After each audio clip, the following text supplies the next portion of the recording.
Remember when I said MPVs look like road-going jelly beans? Well, the Aion Y definitely is not an exception to that statement. What's that now? You didn't watch the last video? Why? Why are you like this? Come on now, go and fix it. Go, come on. You know what? Just never mind. Just go and do it after this video. And before we start this video, I just want to give a huge thank you to the official GAC Motors Zimbabwe dealership for making this video possible. All the cars you see in this video, including some of the vehicles you spot in the background, were sourced directly from them. They've been incredibly helpful in allowing me to spend proper time with these cars, drive them, film them, and really get to understand what they're like beyond just a quick first impression. They handle all servicing, maintenance, and genuine parts support for these vehicles as well.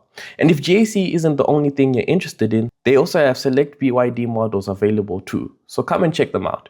If you really want to see these cars for yourself, you can find them right here opposite KKK Tiles Eastleigh Corner, Amar Avenue and Macleary alongside Samora Michelle here in Harare. So again, massive thank you to them for helping me make this review possible, and back to the video. Anyway, the Aion Y has no aggression to it whatsoever. The most distinctive part of the front end are the lights, which are absolutely massive on this car, and that's to distract you from the fact that this car has no grille, because it's electric and so it just doesn't need one. The only thing it needs is cooling for the battery, and that's taken care of by the vent at the bottom. Now, you'll notice that some Aion Y models actually have something that looks like a front grille, while others don't. And the answer to that isn't really straightforward. It's most probably a combination of trim variations, regional versions, and the Aion Y Plus facelifts. They're not completely different generations of the car, so it's very easy to confuse them. But generally speaking, they're still the same Aion Y underneath. And if you're really looking at the car, adding that fascia to the front actually does make it look a bit more aggressive. Well, not way more aggressive. It's still an Aion Y at the end of the day. That being said, I actually prefer the grille-less look of the one that I have with me here. I think adding that faux grille takes away from the clean, smooth design of the car and distracts from these beautiful lights down the side, which honestly look fantastic. According to GAC's website, they're called angel wing headlights. They look really beautiful. They have this nice dip to them. They wrap around to the side of the car, which makes them look like a bird, and they remind me a lot of the Toyota Harrier logo. Very distinctive. And you would think that the turn signals are part of that design, but no, instead they're these cute little lights on the inside. Oh, and the GAC logo has a little blue outline to show that it's electric. Down the side, the first thing that grabs your attention is the cladding around the wheels. Now, if you remember from my video about the Emkoo, I mentioned that this kind of cladding is usually there for off-roading, so if it gets damaged, it's cheaper to replace than repainting panels.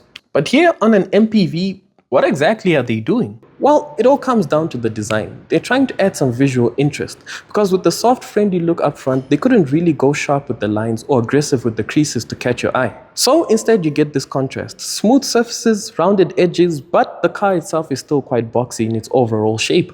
There are also these roof rails that slide to the back that seem more like decorative pieces than they actually seem functional, especially with the glass roof. And then at the back here, you get a little design panel, which can change color depending on, well, I don't really know what the criteria is, but I've seen a few different variations. Speaking of variations, there is a Cyber E Sports Edition. Who asked for that? Well, only heaven knows. And at the back, you've got your light bar, and light bars are futuristic. I mean, if your car doesn't have a light bar, do you even care about the future? Interestingly, the light bar doesn't turn on when you brake, and the actual brake lights are really small and to the sides over here. Personally though, I prefer the lights on the other variation of this car. They look like the ones that you find on a VW, but I think it gives the car a bit more of an interesting look. You also have these blacked out panels to the side that have this visual effect of making the glass seem bigger or fusing with the spoiler, but if you look at them from the side, it kind of breaks that illusion. Apart from that, nothing much. You get a silver strap at the bottom and nothing really interesting going on at the back here. It looks fairly generic like any other car, but it did leave me wondering because further down below the car, there is a light. And you'll notice a light lower down on the BYD next to me. But they don't seem to have any obvious function. And honestly, I didn't see any obvious way to turn them on. And so it just kind of was driving me crazy. Is it a reflector? Now, getting into the car, you walk up to it and it unlocks and the mirrors unfold. You pull on the door handle just like the Emzoom and the Emkoo, and you enter inside and get yourself settled into the seat, which looks really unique with this red and blue. And I swear it wasn't me who dirted the seat. I found it like this. But Interestingly, the driver's seat is electronically controlled, whereas on the passenger side, it's manually controlled, and I'll explain my theory as to why later on in this video. But anyway, this is what the front overall layout looks like. Underneath the center console, you have some storage, and check out the detail on the plastic panels. And over here is where you place your key fob if the battery goes flat, because there is no place to stick the blade if the battery dies. And you also get a USB type A port and a 12-volt charging socket, and that's it. And oh, what do we have here? A latch for the front trunk. And opening it up is the same as every other normal car, but let's see if we have a front trunk like in other electric vehicles. Let me take you with me. And this is what it looks like. You get a lot of fluid reservoirs just like in every other car, and look at that. Even though this has a bigger battery underneath, it still uses a 12-volt battery. So technically your battery can go flat even if the bigger one is fully charged, or does it charge the smaller battery? I don't know. Thankfully, inside you do get other storage spaces like this little cubby in the center console. And look at the attention to detail. Lines on the inside and silver honeycombs on the top surface with 2 cup holders and a garage to park your phone. I think this is a wireless charging pad, and behind that a deep storage bin. And the pad on the inside is removable, making it easier to clean, and a little clip for a toll card or your license. Let's close that up. Now, you can place your phone in the garage or this small strip over here, but what happens is that when you place it, you accidentally tap the screen and trigger the AC to turn on, and you have to turn it off every time. And you can fit it sideways, but it doesn't really fit with the cover on, so you just default to placing it upright where it blocks the air vent. The air vents in this car all look similar, from the ones in the middle to the ones to the side, and you get a decently sized glove box as well. And look at that, a little hook to the side for groceries as well. Overall, this is a simple and straightforward interior with lots of attention to detail. I mean, look at the steering wheel. It's also fun and hip and squared off at the bottom like a race car, because you're going to be racing in traffic. And I think we've ignored the elephant in the room for long enough. So let's talk about it, the screen. But wait, let's start with the driver's screen, which is the first thing you'll see when you enter the car. Let's start the car, but wait, how do we do that exactly? Because there is no obvious start button anywhere in the interior, not in the center console, the dash, lower down, or even on the door. Maybe stepping on the brake will do something.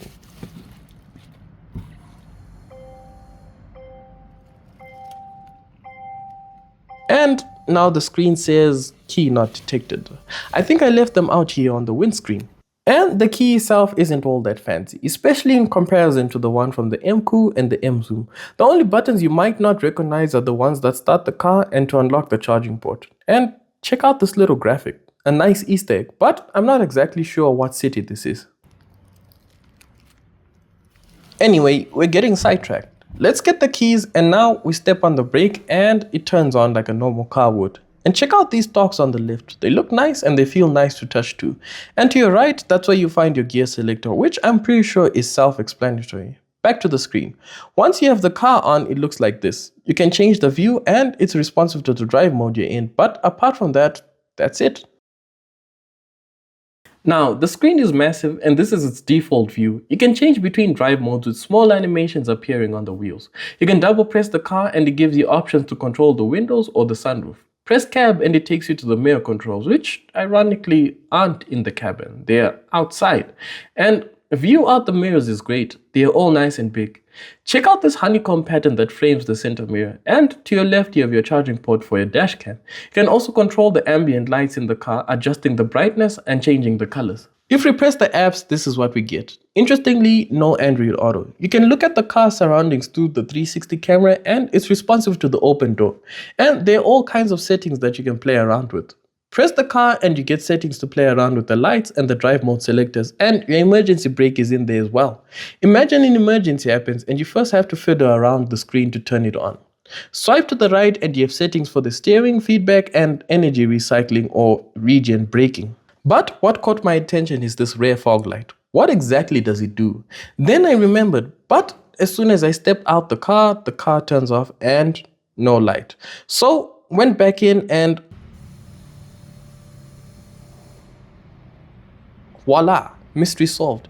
It turns out that in China, this light is mandatory. It's a high penetration rear light, which is legally required on all cars. So you see it on almost all new Chinese vehicles. And not really any traditional legacy manufacturers like, your Mercedes-Benz, because, well, it isn't actually technically required in the country of origin of those cars. And it's there to ensure visibility during hazardous weather. Anyway, back to the screen, and in the general settings, this is what you'll find.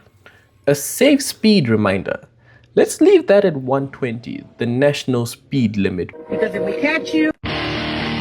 You get your chassis and power settings, and interestingly, it has a towing mode. You get other car body accessories, screen settings like the brightness, sound settings, and other adjustments. You can also check energy consumption.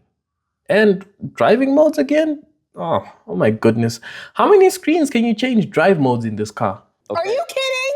I need to calm down.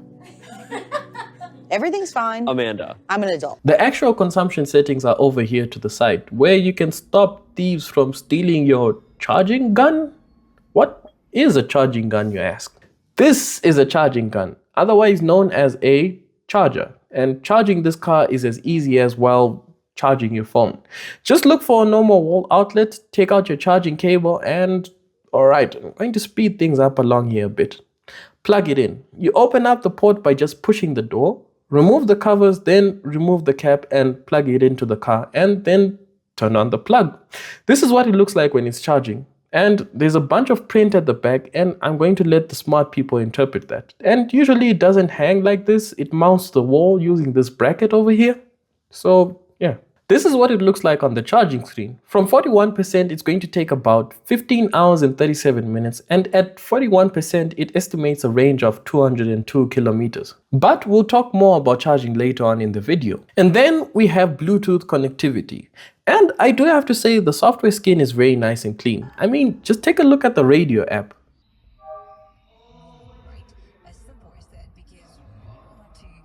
If you swipe down, you have some accessibility settings. And this is the air conditioning screen. You have some quick settings. You can control the fan speed through the screen, temperature, and where the air flows. And that's about it for the screen. Overall, everything up here is really thoughtful and well designed, from the ambient lighting to the clear screen layout. And up top you have soft touch materials on the dash, which I do have to say is exceptionally long and wide, but necessary in order for them to be able to achieve this car's shape. Remember, this is an electric vehicle, so aerodynamics are very important. The doors are just about what you'd expect. They look good, and they do go the extra mile to add detail to areas you wouldn't expect. Another thing you'll notice with this car is that the windows are absolutely massive. Just looking through them, you can see everything that's going on in the car. Add the sunroof that stretches all the way from the front to the back, and it opens up a decent amount so you can enjoy the sun directly on you, and you have a pretty well decently lit cabin, which is something I always welcome instead of a dark claustrophobic confined space. The rear is an identical copy of the front, from the door, which notably doesn't have ambient lighting like up front. Otherwise, everything is the same. The seats do fall down just by pulling on this and moving the seatbelt out the way, and they fall down relatively flat. But lifting it back up, the seatbelt does get caught up and prevents the seat from latching properly, so you do need to watch out for that. The seat looks just the same as the ones up front, and I really do like these colors, very unique. You get air vents and one USB charging port, and that's pretty much it for the rear. Now, before we move on to practicality, I do want to show you another special feature this car has, and it's that you can fold the seats down flat to make a bed. You start off by laying the front passenger seat flat, and then you remove the headrests. You do the same for the driver's side, which takes a bit longer since it's electric, and then boom, you have a flat bed for two. And this is what it looks like with the seats folded down completely. Fairly flat, but not completely. It will take a bit of adjustment to get comfortable. Now, you can sleep in it with your feet on the floor, so not 100% comfortable, but it'll do in a pinch. You can also do other things in this car with the seats folded down, like sing karaoke or watch a movie. What did you think I was going to say? But that's not the only folding that these seats can do. With all the rear seats folded down, you can almost fit 4 crates into the rear seats. The door just about won't close, narrowly. And if we move to the back, we have space for more. To our right, we have space to fit 3, but they don't sit completely flat because of, the wheel wells that intrude into the boot. And so they sit awkwardly, and with these seats folded up, we can fit two side by side because the door won't close. There is space, but the seats push the crates back, so we can only fit one comfortably in the boot. But because of clever design, we can pull on the floor, revealing space for a spare tire, a jack, triangle, and other miscellaneous things. And then we slide the floor back into the lower grooves to make more space. And now, because of the deeper floor, we can fit two crates stacked up on top of each other, and the boot closes comfortably. Now, unfortunately, unlike the Emkoo and the Emzoom, I didn't get to drive the Aion Y. Not because I didn't want to, but simply because there weren't any test drive units available. So I can't tell you what the ride quality is like, how it handles around corners, or whether it'll survive Zimbabwe's potholes. But what we can talk about is living with one of these and what that might actually look like. Because buying an electric car is buying a lifestyle, essentially. Now, depending on the version you're looking at, the Aion Y comes with a few different battery options. The standard Aion Y gets either a 60, 70 or 80 kilowatt hour battery, while the Aion Y Plus gets either a 63 or a 76 kilowatt hour battery. Which battery you get depends on the regional version of the car. Range figures vary depending on which battery you choose. Officially, GAC claims anywhere between 460 kilometers and just over 600 kilometers depending on the model. Now, as always, take those figures with a grain of salt because manufacturers and real-world driving don't always agree with each other. Realistically, here in Zimbabwe, you're probably looking at somewhere between 370 and 430 kilometers from the smaller battery versions and around 500 kilometers from the larger battery versions. And honestly, that's pretty respectable. One thing that actually works in our favor is the climate. Unlike colder countries where batteries can lose a noticeable amount of range in winter, Zimbabwe's warmer temperatures tend to be much friendlier to EVs. Of course, you're probably going to use the air conditioning for most of the year, which can reduce range around 5 to 10%, especially during hotter months. But even taking that into account, range shouldn't be much of a concern for most people. For example, if you're commuting from Ruwa to Harare and back every day, that's roughly 40 kilometers. In the smaller battery version, that would use around 10% of the battery per day, while the larger versions would use closer to 8%. So even with daily driving, you could comfortably go several days without needing to charge. And because EVs use regenerative braking, all that start and stop traffic in Harare actually helps efficiency rather than hurting it. Now let's talk about charging. Using a normal wall socket and supplied charging cable, like I showed you earlier, you're looking at anywhere between 26 and 33 hours for a full charge, depending on the battery size. Install a proper wall box at home and that drops to around 9 to 12 hours. And if you can find a DC fast charger, getting from around 20 to 80% takes roughly 35 to 50 minutes depending on the version. Now, let's talk about something that everyone is wondering. How much does this thing actually cost to charge? Because it's all well and good to talk about battery sizes and range figures, but at some point somebody has to pay the electricity bill. Now, ZESA uses what's called a tiered tariff system, and all that really means is that the more electricity you use, the more you pay per unit. So your first few units are relatively cheap, and then as your household consumes more electricity, the price gradually increases. But realistically, if you're charging an electric car on top of your normal household usage, those extra units are probably going to fall somewhere in the middle bands. So for simplicity's sake, let's use around 18 cents per kilowatt hour as a reasonable average. Now, let's go back to our Ruwa to Harare commute example. Let's say you're driving roughly 40 kilometers a day, 5 days a week over the course of a month. That works out to around 800 kilometers. The Aion Y and Aion Y Plus use roughly 15 kilowatt hours per 100 kilometers in the real world. So to cover those 800 kilometers, you're looking at around 120 kilowatt hours of electricity per month. At around 18 cents per kilowatt hour, that's roughly $22 a month in charging costs. And that's one of the interesting things about EVs. Whether you're driving the smaller battery version or the larger battery version, the cost per kilowatt doesn't really change very much. The bigger battery simply allows you to drive further between charges. Now, depending on which tariff band those units fall into, your actual cost could be a little lower or a little higher. At the cheapest rates, you're looking at under $10 for that amount of electricity, while at the higher rates it can creep just above $30. But for most households, somewhere around $20 a month is probably a reasonable estimate. So while the purchase price of an EV might make you wince a little, the day-to-day running costs are where these cars start to make a lot more sense. So after spending time with the Aion Y, I think I finally figured out who this car is for. And honestly, I don't think it's trying to be a traditional family car. you use it as one? Absolutely. It has the space, the practicality, the huge cabin, the fold flat seats, and all the other things you'd want from a family vehicle. But I think that's almost a side effect of what this car is actually trying to be. Because the more I look at it, the more I think the Aion Y is designed primarily as a city car. More specifically, the car, well, the sort of car that spends its life moving people around cities. Think taxis, ride-hailing services, Ubers, and, well, that sort of thing. And once you start looking at it through that lens, a lot of decisions suddenly make sense. The design isn't aggressive like the Emkoo or the Emzoom. It doesn't have sharp lines, fake vents, and angry face. Instead, it's soft, rounded, and approachable. The front end looks friendly. The massive windows let plenty of light in, and the whole car feels open and welcoming. Even the interior seems to support that idea. Remember how I mentioned earlier that the driver's seat is electric while the passenger seat is manual? My theory is that the person spending the most time in the car is expected to be the driver. So the seat gets the extra comfort, adjustability, while the passenger seat doesn't. And then there's the way the car itself operates. Most traditional cars want you to feel involved in the process. You get in, press a button, wait for the car to wake up, and then set off. There's a sense that you're starting an experience. The Aion Y doesn't really do that. You get in, step on the brakes, select a gear, and go. And the more I thought about it, the more I realized that it's probably intentional. This car doesn't want you to treat it like a machine that you operate. It wants to be treated like an appliance. A fridge doesn't have a start button, a toaster doesn't have a start button, an iron doesn't have a start button. They just all work. That's exactly how the Aion Y approaches transportation. It removes as many steps as possible between you and getting where you need to go. It's not trying to excite you, it's not trying to intimidate you, it's not trying to convince you that you're a racing driver on your way to pick up groceries. It's simply trying to make moving people around as easy and as painless as possible. And honestly, I think it succeeds. The range is respectable, the running costs are low, the interior is spacious and practical, and the design manages to stand out without being offensive. It's a very easy car to live with. And while that might not sound particularly exciting, I suspect that's exactly the point.